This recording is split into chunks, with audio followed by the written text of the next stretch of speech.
Visnagar APMC ખાતે ભારત પાકિસ્તાન વચ્ચે યુદ્ધ જેવી પરિસ્થિતિને ધ્યાને રાખી રક્તદાન કેમ્પનું આયોજન કરવામાં આવ્યું હતું। એપીએમસી ખાતે આયોજિત રક્તદાન કેમ્પમાં રક્તદાન કરવા માટે સવારથી જ લાંબી કતારો જોવા મળી હતી।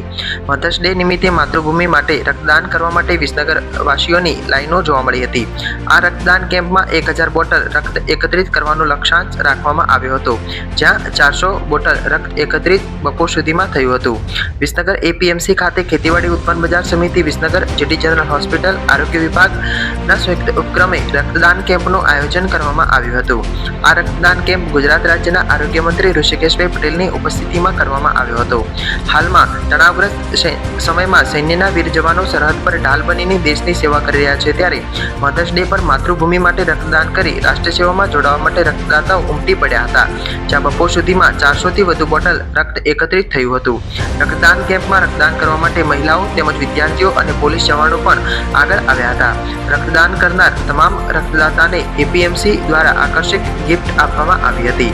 આ પ્રસંગે એપીએમસી ચેરમેન પ્રિતેશભાઈ પટેલ, વાઇસ ચેરમેન હરેશભાઈ ચૌધરી, એપીએમસીના તમામ ડિરેક્ટર, સિવિલ હોસ્પિટલના સુપ્રિન્ટેન્ડન્ટ ડોક્ટર પારુલબેન પટેલ, તાલુકા આરોગ્ય અધિકારી ડોક્ટર રાજુભાઈ પટેલ, મામલતદાર MT Chaudhary, chief officer Parth Trivedi, શહેર પીએ એન ગઢવી, નગરપાલિકા પ્રમુખ ઉત્તમભાઈ પટેલ, શહેર ભાજપ પ્રમુખ ખુશાલભાઈ પટેલ સહિત ભારતીય જનતા પાર્ટીના કાર્યકરો તેમજ અધિકારીઓ અને પદાધિકારીઓ પણ ઉપસ્થિત રહ્યા હતા।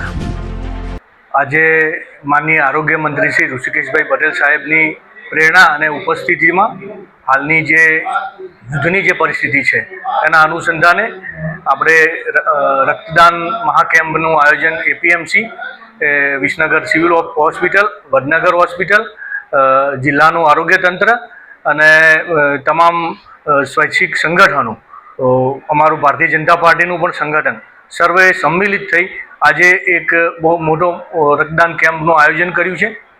આ એપીએમસીમાં યોજાઈ રહેલા રક્તદાન કેમ્પની અંદર બહુ જ અભૂતપૂર્વ ઘસારો સવારથી જોવા મળી રહ્યો છે। આજે 400થી વધારે રક્તની બોટલો 11 વાગ્યા સુધીમાં એકત્ર થઈ છે। અમારે 1000થી પણ વધારે યુવાનો અને વ્યક્તિઓ જે વિસનગરના તમામ વિસનગર તથા આજુબાજુના લોકો બહુ જ ઉત્સાહિત છે અને રક્તદાન કેમ્પથી આ જે રક્ત એકત્ર થઈ રહ્યું છે ગવર્મેન્ટ હોસ્પિટલની અંદર પહોંચાડવામાં આવશે અને એમને ત્યાં સ્ટોર કરવામાં આવશે। Thank you.